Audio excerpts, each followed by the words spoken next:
গাইবান্ধা শহরে সড়ক সম্প্রদায়ের ৮ বছরেও স্থানান্তর হয়নি ১.৫ শতাধিক বিদ্যুৎ খুঁটি। সড়কের মাঝে খুঁটি থাকায় বাড়ছে যানজট ও দুর্ঘটনা। দ্রুত খুঁটি সরানোর কথা জানিয়েছে সড়ক ও জনপদ এবং বিদ্যুৎ বিভাগ। আনোয়ার হোসেন শামীমের রিপোর্ট, জানাচ্ছেন সুলতানা মরিয়ম। নগরীর পুরাতন বাজার থেকে পুলিশ সুপার কার্যালয় পর্যন্ত ৪ লেন সড়ক সম্প্রসারণ শুরু হয় ২০১৮ সালে। এর আগে ২০১৭ সালে খুঁটি সরানোর জন্য বিদ্যুৎ বিভাগকে ৮৮ লাখ টাকা দেয় সড়ক বিভাগ। তবে কাজ শেষ হলেও লাইনসহ বেশিরভাগ খুঁটি এখনও সরানো হয়নি। খুঁটি স্থানান্তর না হয় সেগুলো এখন সড়কের মাঝখানে রয়ে গেছে।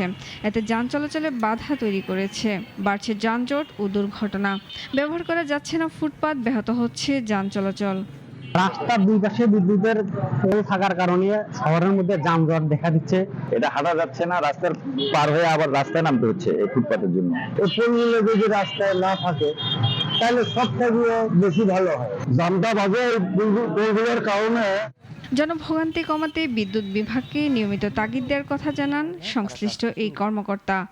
তারা কাজটি করছে বাট ধীরগতি সম্পন্ন, এজন্য আমরা নিয়মিত তাদের তাগাদা দিচ্ছি এবং তাদেরকে আমরা সহযোগিতা করছি পোল বসানোর বিষয়ে।